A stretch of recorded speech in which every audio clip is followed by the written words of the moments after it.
mga beshi kong taga-LA, nakapasyal na ba kayo dito sa Flower Festival dito sa Jahili Park? Isang gala nga lang to nung Feb 22, 5:30 na ako ng hapon dumating kaya papadilim na rin.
Habang naglalakad nga, meron akong nakitang kakilala na medyo matagal ko nang hindi nakita. Kaya eto, napachika. So, kumusta ng buhay-buhay? Ikaw na may-ari nito. Wow, ang galing naman. Kala ko ikaw may-ari. Barabab ka na pala ngayon na. Nga, dahil isa na pala siyang barista, igagawa niya daw ako ng libreng kape.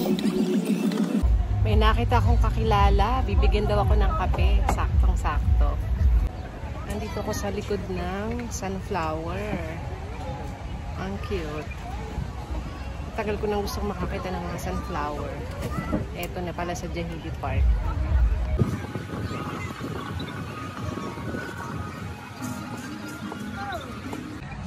Wow! Thank you! May design pa talaga. Ang cute. Ang cute. Parang ayokong inumin. Teka muna. Ang ganda nga eh. Ganda kaya. Minadali pa yung lagay na yan. Perfect. Ang ganda na nga eh. Mamadali ako siya ako. Oh, kasi baka may dumating na customer eh. Sarap. Ano lasa te? Ayun nga, at pagkatapos kong magkape, nag-ikot-ikot na ulit ako. Padami na nga ng padami ang tao, kaya hindi na ako masyadong makapag-video.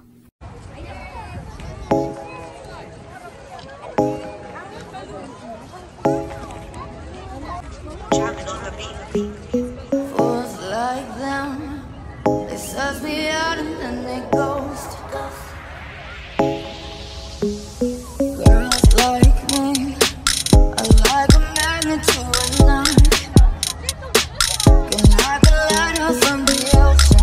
I send them on devotion and so my God. Fools like them, they suss me out and then they ghost. I find a rainbow in the shade. Welcome to Jahili Park. Yan si Beshing Nenen. Nakabike siya, ako hindi.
Di man lang nagba. Ha? Uuwi ako papuntang bahay dito. المسرح نتلقى بعد قليل العرض الرائع للبطل.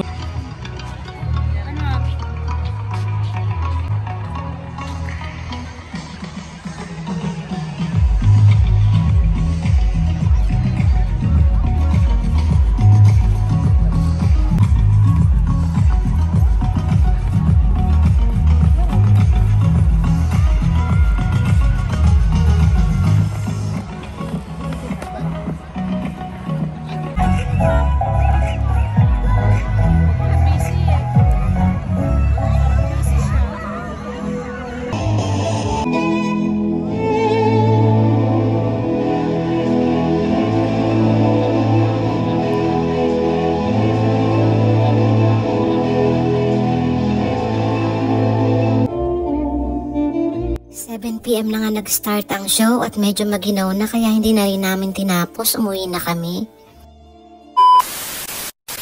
Pauwi na nga kami dito at naglalakad papuntang bus stop. Dahil wala akong dalang bike, ayun, siya naglalakad. Sinamahan niya ako maglakad. Nakakagutom na kaya mag-stop over muna kami sa bibilihan namin ng parapa. Rashid Ali pala to.